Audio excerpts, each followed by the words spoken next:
Oh, yeah.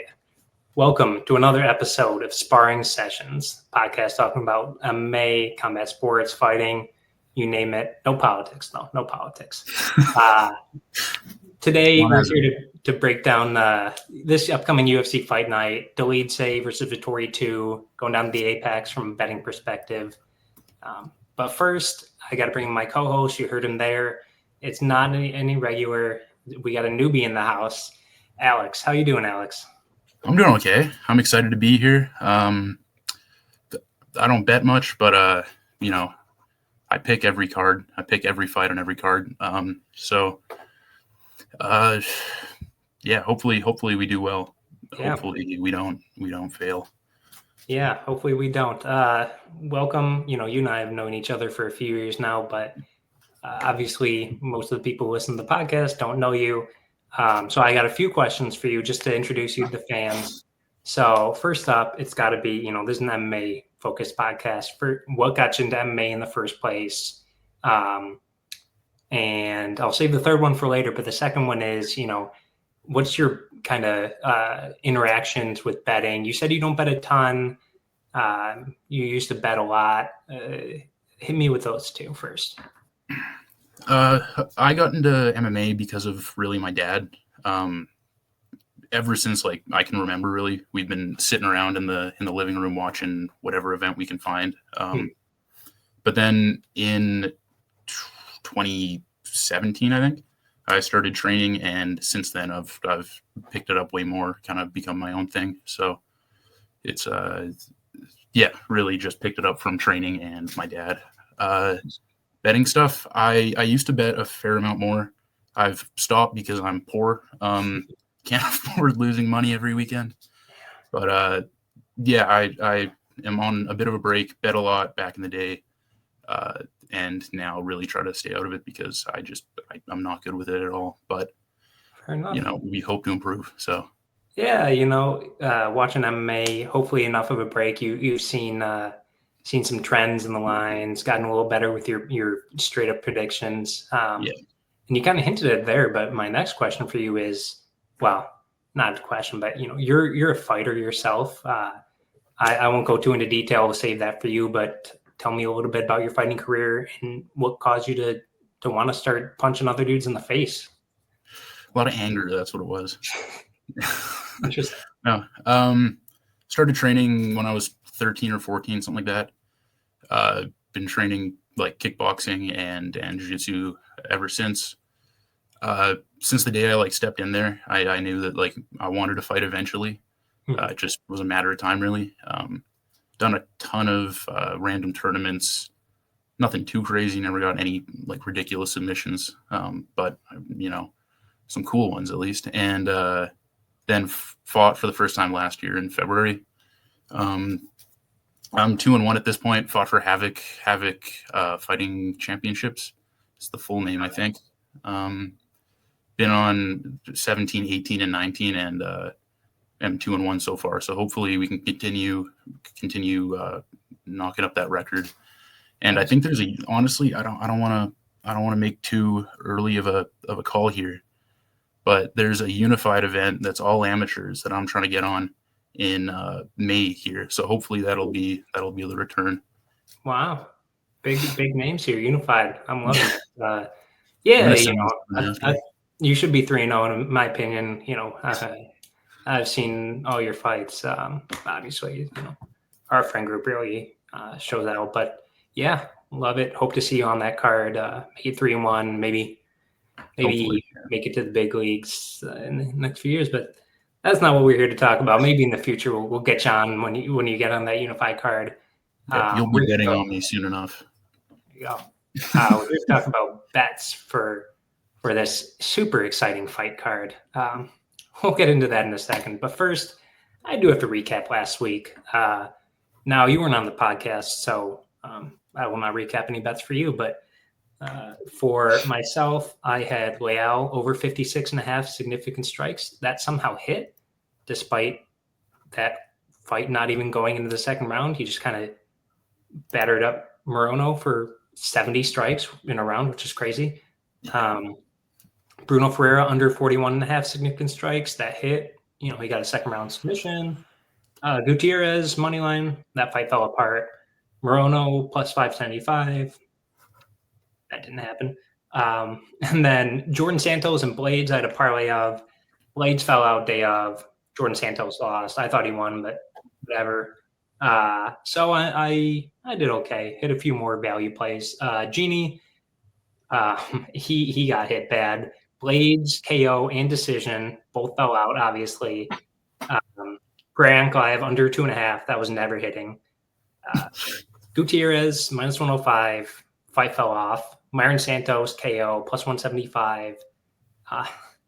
He won, but he shouldn't have. He definitely didn't get a KO. Hoofy KO, plus 105. That hit pretty easy.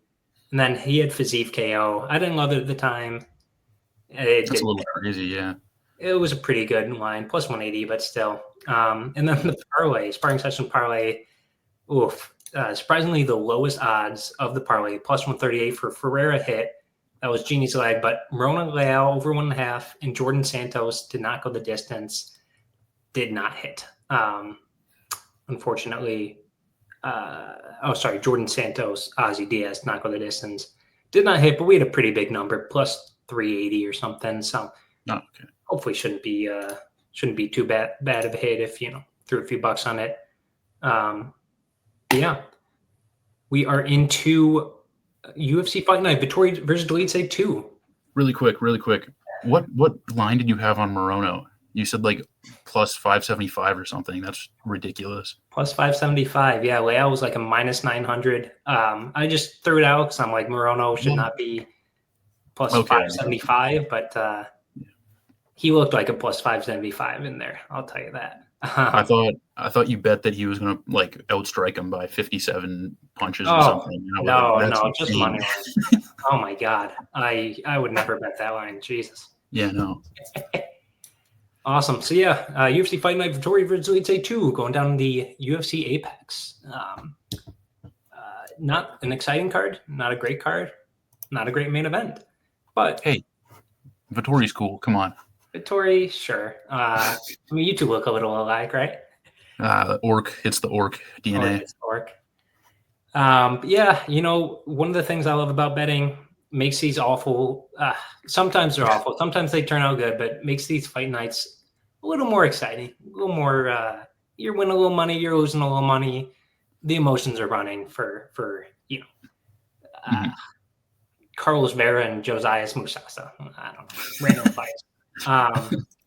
So, Alex, I you've listened to a few shows now. I've mentioned it to the people before, but in case you're new to our podcast, these are our best bets. This segment is going to be Alex and I will go back and forth, give out somewhere between 3 and 5 of our favorite lines from this week, favorite picks. Later, we'll have some picks that we didn't love, some odds that aren't out.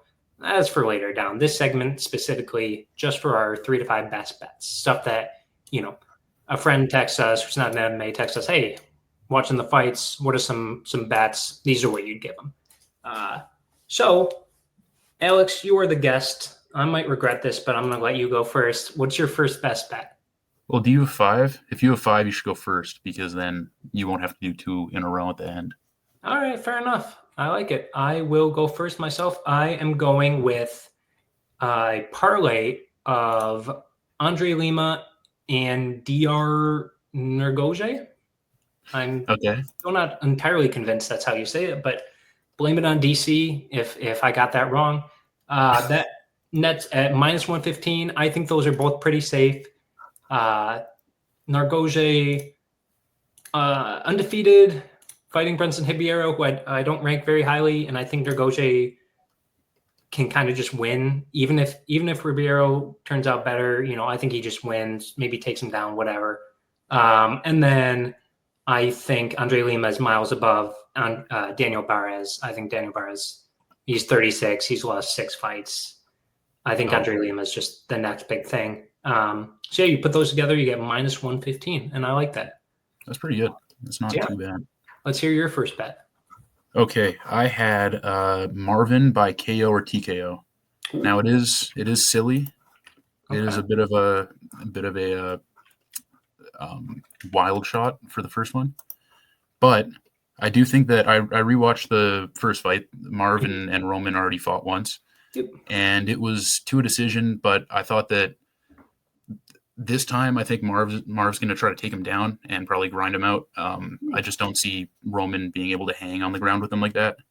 And I think it'll be like fourth round, just he's going to be like ground out, tired, and beaten up by the end. And I think Marvin can get that finish. So Marvin by TKO or KO for, let me check the odds actually, plus 1,000. So plus 1,000. I like it. Pretty big odds there.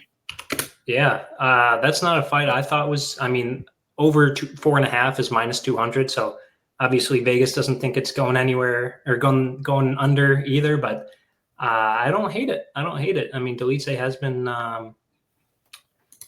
Oh, you're testing my knowledge here. I don't think he's been put out, but he's lost. Yeah, he got sat down by Imavov in that first round. Oh yeah, Vettori hit him a few times. He was wobbled a little bit versus Phil Hawes. Jack Herman, somebody. So I don't hate it. Especially if you think it's going, more of a ground and pound. I just don't see them going 5 rounds like they did last time. Like they did 3 rounds last time, and it was just some of the worst kickboxing you could ever watch. So yeah, well, that kind of leads into it might be opposite my next line. In a way, I'm not picking against yours specifically, but I'm going Vettori over 109.5 significant strikes. For even money. In their first fight, Vettori put up I have it right here. Where is it?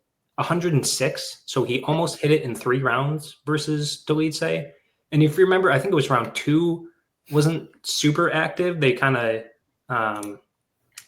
round 2 he only got 28 because they were clinching for most of the round. So I think 5 rounds. Vettori's hit this in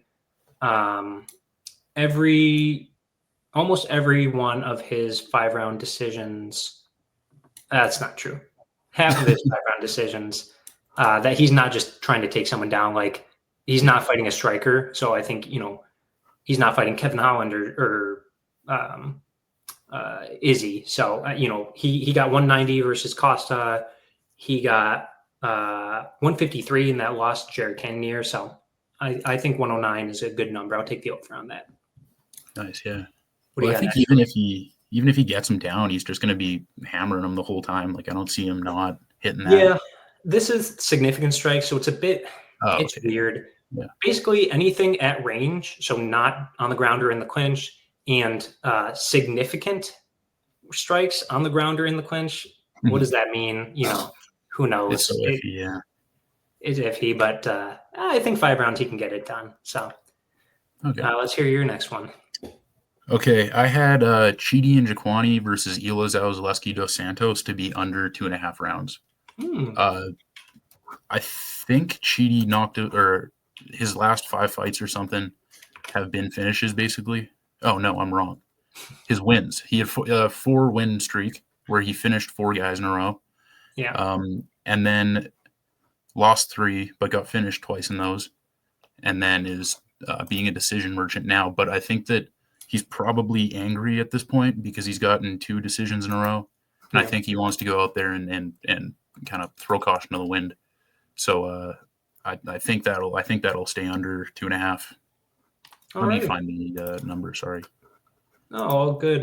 Hey, we're not professionals here or anything. I was just looking at that. I think it's plus money, right? Let's say it is.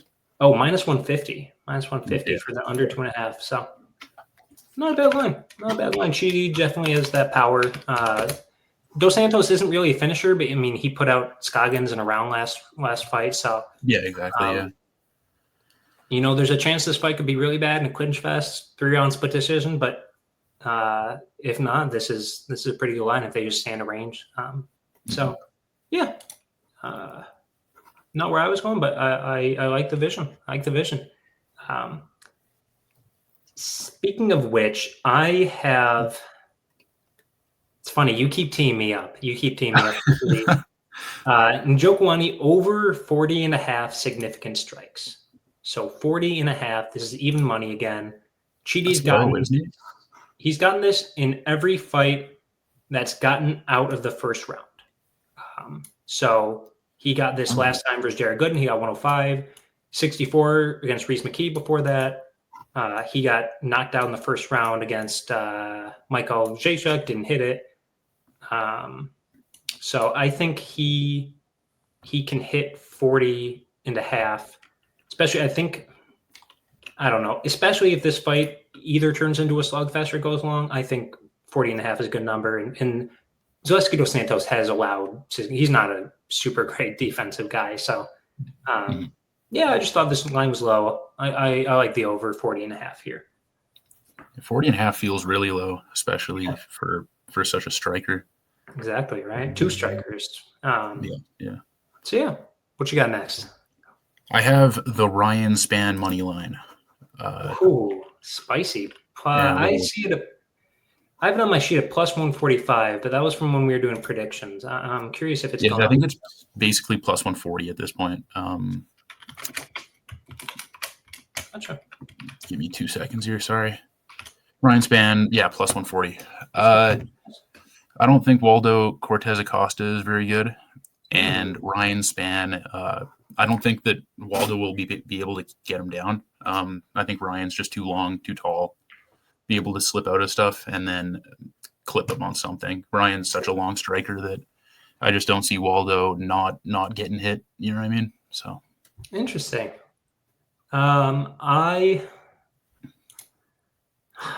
Spoiler, it's not my bet, but this is going to go against something later in the show. Sure. But I don't hate it. This is a weird fight. I mean, it's a really weird fight, and in these weird fights, anything can happen. I mean, it's kind of a toss-up. Like, you tell me anything happens in this fight, either guy knocks out, submits, or decisions the other guy. Maybe I'd be a little surprised by a Ryan Spann decision. But besides that, I mean, I wouldn't be too surprised. So I like it. Especially with them choking out OSP last fight. I just don't see Waldo being able to keep him on the ground for too long and survive if he does. You know what I mean? Yeah. I mean, I picked Waldo on the prediction show transparently. So sure. But that's a good thing to have dissenting here. Hopefully, your money is worth more than my pick. I'll say that. So, perfect. Awesome. I'm finally not branching off of one that you gave me. I'm going to go.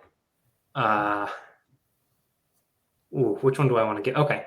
I'm going to go Carlos Vera in his fight against Josias Musasa under 21.5 significant strikes. Now, this might sound like 21. This is the under. This might sound like a crazy low line, but he only got 12 in his fight against Rinya Nakamura. What the hell? And that was a 3-round decision. He did a lot of guard pulling in that fight. He's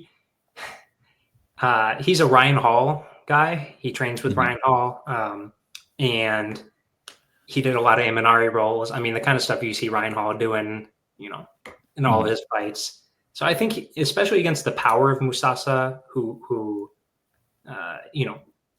he's a guy who has. I mean, he's the KO. I already forgot his Wizard.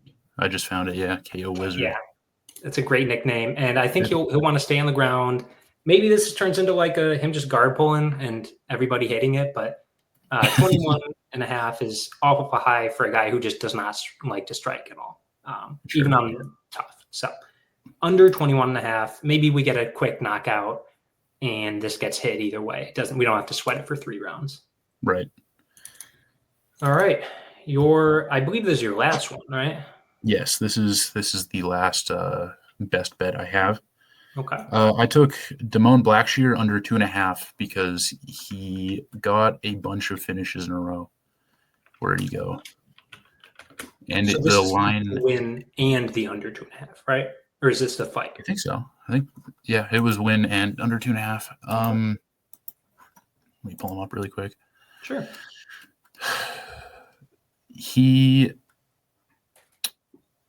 went on like so he got a guillotine and then he got a decision. But then it was RNC, then ground and pound, then a twister, then a rear naked choke. So I think that I like him in this fight. I don't like Cody Gibson much, just blatantly. I will bet against Cody Gibson whenever I can. And I think that Damon will be able to take him out within the 3 rounds. So took under 2.5. Okay, so you just took the straight under at plus 165. That's what I'm seeing. Did I take the straight under? I might have taken the straight under. Can't you parlay that with him winning? You can do that with him winning. So you would get him. I mean, at that point, you're probably looking at just an inside the distance, right? Which is at plus 175. Sure. So Blackshear inside the distance is plus 175. The under 2.5 for the entire fight, either guy, plus 165. So which one do you want to go with here? Ooh. I'll take the Damon. I don't like Cody Gibson much. I'll take the win and the under. Okay, I only have inside the distance. That's what I'm going to give you. I'll take that. Sorry. Probably not that different. Plus 175. Yeah. So yeah, you think he's either going to clip or sub or maybe a club and sub? Cody Gibson. I think Cody will forget how to walk eventually and just fall over, and then the fight will end. Cody's horrible. Interesting. A lot of Cody Gibson hate. I didn't pick him, but fair enough. I had to watch him live in when the UFC was in Edmonton, and he fought Henniger from Calgary, and just was the lamest fight of all time. Yeah, that makes sense why you don't like him. Oh, that card that was a bad card. Real bad card. It was a great card to be your first live one, I think. Ooh, first live one too. Ugh. Yeah. All right, so that was the longest card, like fight time wise, in UFC history. Jesus. 1, 2, let's see. Okay, 13 fights, only 2 finishes. No, 4 finishes, but they were pretty late finishes. Oh boy. Ugh, that's a gross card. And 2 5-round, because the co-main, Blanchfield and Namajunas went to decision too. So you had 2 5-rounders. Okay. Well, I see why you don't like him. That Blanchfield fight was brutal. It was like, it felt like the world had stopped. Yeah, I fell asleep long before that. All right, so I'll finish this out here. I have Cachoeira and Nunes, that fight. Priscilla Cachoeira and not Estela Nunes. What am I saying? Josiane Nunes, the freak fight of all women's fights, huh? I have that under 2.5. When I took it early in the week, it was plus 125, but you can get it right now for plus 155. And I think that's a pretty good decision. Is it a little bit of a hedge against it being boring? Yes, absolutely. But of women's fighters, I really like Josiane Nunes and I really like Priscilla Cachoeira. They're not good, but they're always entertaining one way or the other. Cachoeira loses very well. Very well. She's been on the receiving end of some of the worst beatdowns in all of them women's MMA history. And when she wins, it's usually by knockout. She has a few decisions, but surprisingly, most of them are before the UFC. Shanna Dobson, round 1, 40 seconds in round 1. Gina Mazzani, KO, round 2. Lost to Julian Robertson, round 1. Knocked out Anna Lipsky. And Josiane Nunes on the other side, a little bit more of a decision merchant, but she only has 1 knockout in the UFC, but 7 out of her 10 wins are by knockout. And I just think this is going to be a crazy, weird fight either way. I like the under 2.5, and maybe it's exciting. Maybe we get some. I'm hoping we get just a stand and bang women's fight for once in our life. Yeah. So yeah, those are the plays. Just a recap. I have Vettori over 109.5 significant strikes, Vera under 21.5 significant strikes, and Jokwani over 40.5 significant strikes. All even money. Castro Nunez under 2.5 plus 155, and a parlay of Lima and Nergoje minus 115. You have Vettori KO, Joaquini Dos Santos under 2.5. Sorry, Vettori KO plus 1,000, Joaquini Dos Santos under 2.5 minus 150. Span moneyline plus 140, Blackshear inside the distance at plus 175. I like it. Next up, you do not get to talk. I'm sorry, Alex. This is the Sparring Sessions Parlay of the Week. We are due for it to hit. I'll tell you that. Last week was rough. This week, I feel more confident. We're looking at a 3-legger plus 227. I'll start with my leg first. DR Nugoche, moneyline, minus 360. I said it earlier, I think he knocks him out. I think he could grind out a decision. I think he could wrestle him. I don't like Brenson Hibiero. I think he's bad. And I'm mad at him for his UFC Calgary fight as well. That was so boring. Waldo Cortez Acosta is Genie's minus 163. So kind of goes against what you were saying. If he wins, you get to have a little told you so in the group chat we have. And then Will's going with Marvin Vettori minus 170. Seems like you and I are both in agreement there. So quick recap for the clip. Sparring Sessions Parlay of the Week plus 227. DR Nugoje, Waldo Cortez Acosta, and Marvin Vettori, all money line, all parted together, plus 227. And yeah, I think that'll be a good one. I have my doubts about a lot of lines on this card. I think those are three pretty solid ones. Nice. And now you are able to talk again. I saw you during that when I mentioned that Brenson Hibiero UFC Calgary fight. I could see the flashback starting. That can't have been fun in person either. So yeah, we're doing value plays worth mentioning. This is our segment. I call it the shoot the shit segment. Essentially, maybe you have some written down, maybe you don't. We're just going to go through some lines that either weren't our best bets. We're not as confident. The number's not out yet, or maybe we think the line moves, right? I mean, look at the main event, minus 130 for Vettori early in the week, minus 170 now. So yeah, I'll kind of kick us off here. I like to go, few in a row here, just kind of, it doesn't have to be back and forth, but just kind of throwing out some lines here. So I'll hit you with two. AJ Cunningham, significant strikes against Su Young Yu. Yeah.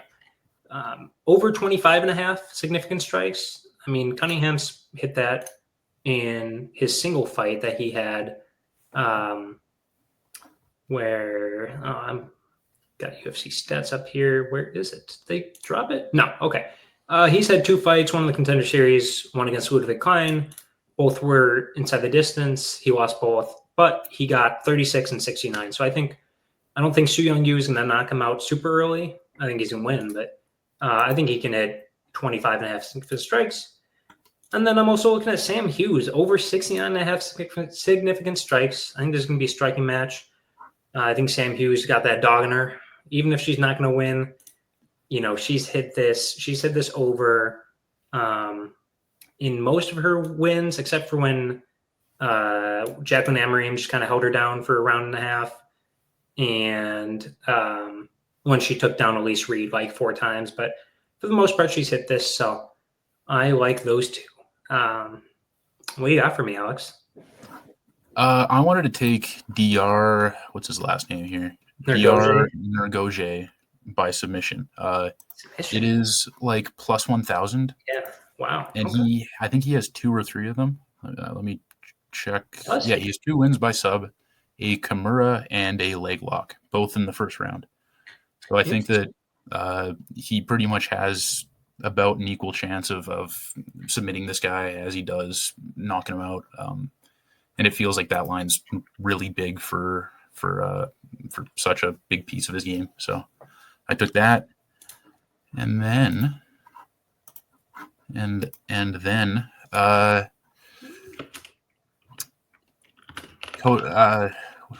Let me figure out something else. Let me. Sure. Let me throw something at you here. So Sure. you said earlier that you like Span. I don't think you said exactly how. I think you said by finish, right? You thought he was just gonna either clip Acosta with something or submit him. Ryan Span is a guy who he's gone pretty back and forth between submission and KO. Acosta, pretty durable dude. I mean, his only loss in the UFC is to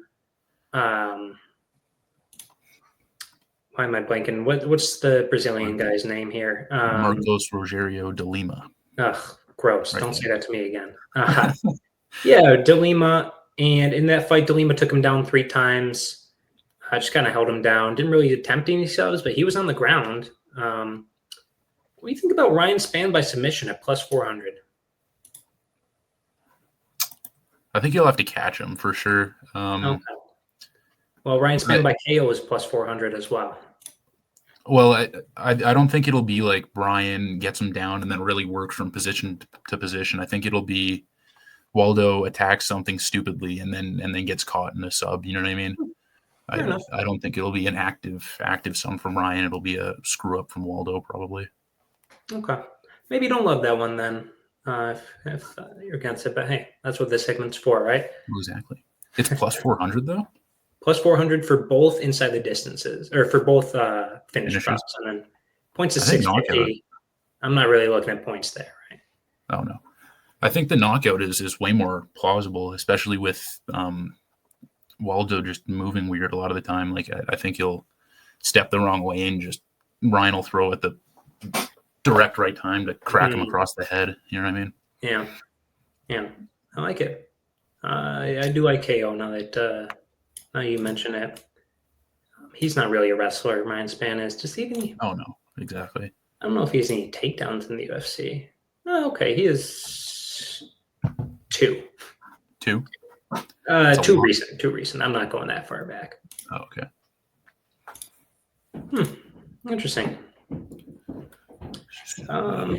Yeah, I'm looking at one here that's a little surprising to me.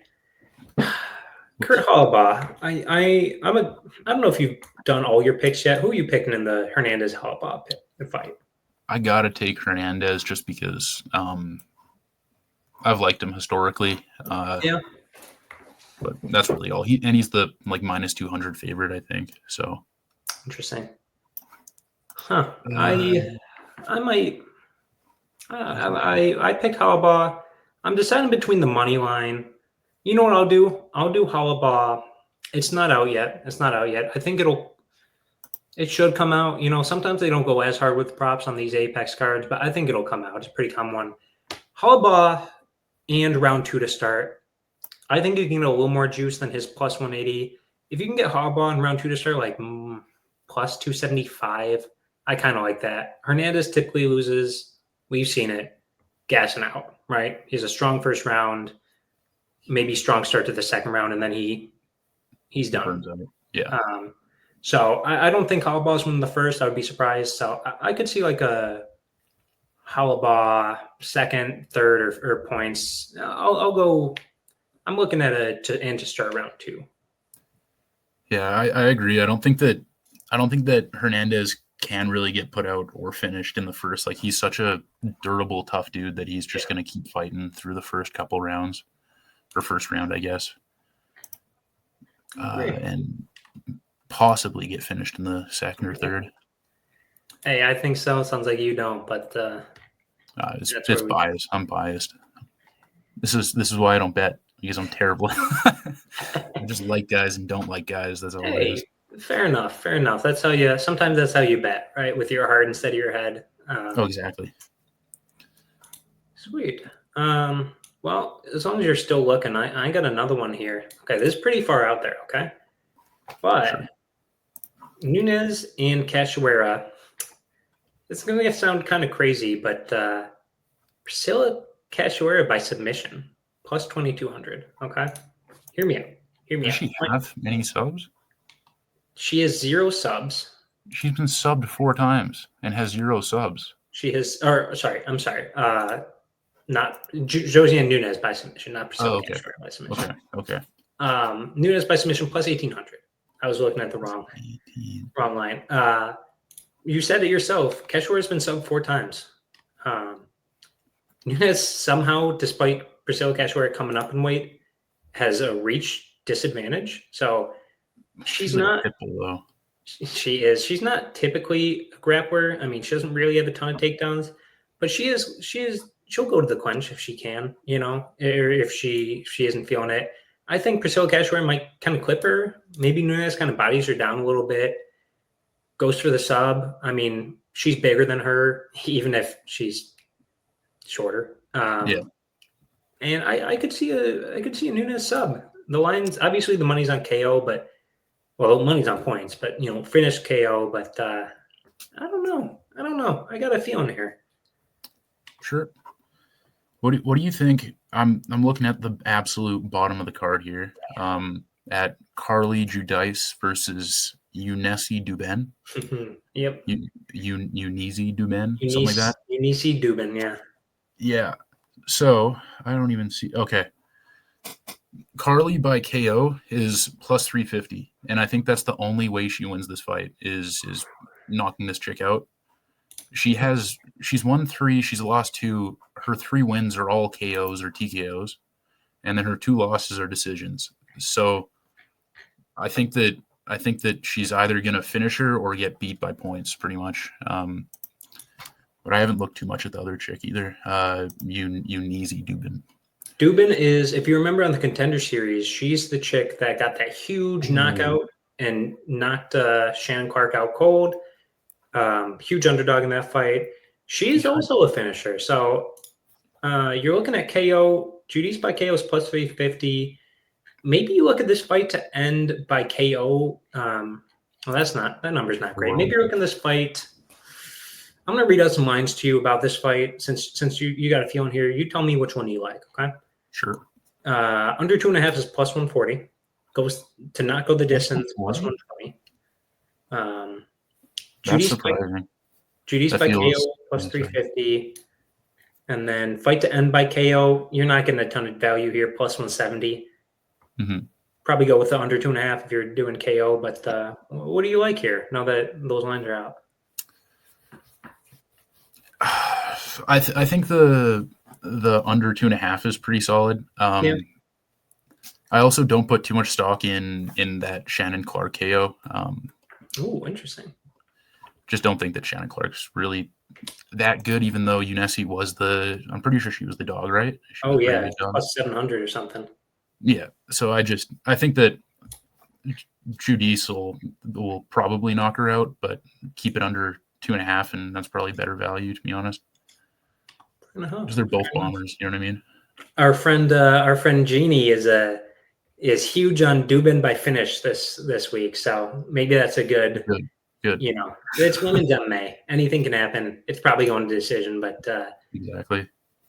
Keeping the under, pretty safe there. Well, it's a women's fight. I shouldn't say safe. What am I saying? Oh. Yeah. Have you seen this is completely off base, but have you seen DR Nergoje's Tapology picture? I Go love look these. at that.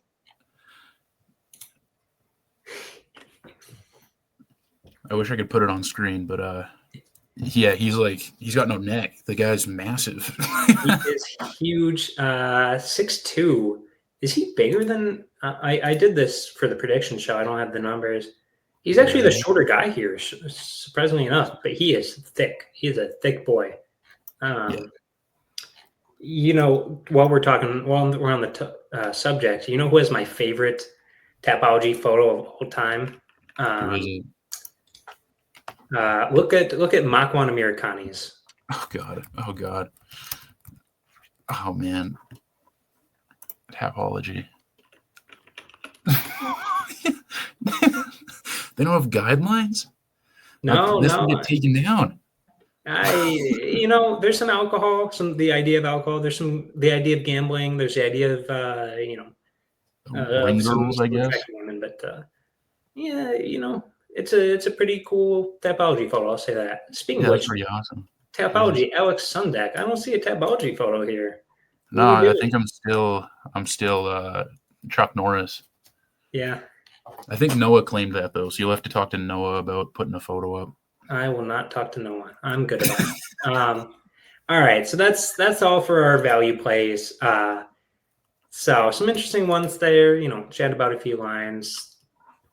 Well, I like it a little more casual. That's where we take it easy. Before I let you go though, UFC London look ahead. Card next week. Headliner is Sean Brady and Leon Edwards. Co-main Carlos Oberg and Jan Blachowicz. So strictly from a betting perspective, this is a little off the cuff. I generally tend to surprise people with this, but looking at some of these odds, you're on Best Fight odds. There's the aggregation sites, because not all sites have all lines. What are some of the odds you're a little interested in, or even surprised by, even if you're not betting them? What are some you're interested in this far out? Carlos Ulberg is a minus 225 favorite. Oh yeah. That feels ridiculous. I think Jan is just gonna hold him down. Like, I don't see, especially after Izzy came up. You know what I mean? Izzy fought Jan, got wrestled the whole time. Alex beat him, but like not by much. I think Jan will. That's a crazy line. Okay, interesting. I like it. That's kind of what this is for. Just get an idea of looking at lines like, oh my God, what is this line? That's usually a good indication that there's some value. Yeah, that's your real thought, and then you start to overanalyze it. I'm surprised that Sean Brady's only a minus 142 against Leon Edwards. I mean, it sounds like you might be in opposition to me here, but I'm a fan's the wrong word. I think Sean Brady is really good, even if he's not super entertaining. I think he's really good. I think Leon Edwards, I don't know. I thought he was good, and then he just kind of has had some duds. I blamed on his opponents, but I'm kind of blaming him now. Sure. And so, yeah, I think Sean Brady, that line is going to move, I say. And I think it's going to move towards Sean Brady pretty heavily. Oh, okay. I thought Leon would have the name recognition to pull it back. But I think it's in London too, so maybe that will, but I don't know. I'm getting a feeling here. Is this another card where they're fighting at like 4 a.m. or is it on London time? Yeah, 2 p.m. So maybe Leon was just really having a hard time because of the time last time, and that's why he lost to Bilal or something. I don't like Sean Brady got battered by Bilal Muhammad, and then I don't know if he's fought since. I haven't really looked at all, but it feels crazy to put him as a favorite against Leon, who made it all 5 rounds, right? Yeah. I mean, Brady, he's had 2 wins, Gastelum and Gilbert Burns. I think, I don't know. I think he wins. But again, that's kind of It's such an awkward fight, like style-wise. I think Leon, he's such a clincher, and then Sean's such a like wrestler. It's going to be a weird stylistic fight, but oh yeah. And then I am also taking a look at where am I here? Morgan Charrier is a minus 190 against Nathaniel Wood. I think Charrier wins this any day of the week. I think minus 190 is probably a little low. Am I betting it? No. Maybe I'll look to see if it gets down a little bit, minus 170. But I don't know if Nathaniel Wood's that. I think he's a little washed. A little washed. Yeah. Well, he's also just like a guy that has not much talent, but a lot of dog in him. So he's not. I think the younger guys are going to come up and kind of take a bunch of wins off of him. Yeah. But. Yeah. All right. Well, thanks for looking ahead with me, Alex, and thanks for coming on. Yeah. Any last words? I don't know if you have a public fighter page, but anything you want to plug, maybe a fight of yours to go back and watch. Yeah. Well, thank you for having me on. I appreciate it a lot. I guess go follow my Instagram, just a.sundak. And then I got the first and third fight that I've done on YouTube. It's on the Havoc Fighting Championship YouTube. Those are the two I won, thankfully. So go watch the wins. Don't look too hard for the losses. And yeah, that's really all. Awesome. Well, yeah, great to have you. We'll have to have you back maybe for this Canada-Montreal card. Yeah. We'll figure it out. That's Felix's job. And yeah, thank you for watching. Next week, nothing confirmed yet, but we might have a little Aussie flavor next week for UFC London on the Bet Show. No spoilers, but could be good. And as always, thanks for listening. Most YouTubers, most podcasters tell you to like, subscribe. I'm not going to do that. I'm going to tell you to keep listening, of course, but go put some bets down. Go, even if it's a few bucks. Go throw some money down and hope you win some. And yeah, gamble responsibly. Gamble responsibly, or don't. I don't know. I'm no commission. See you later.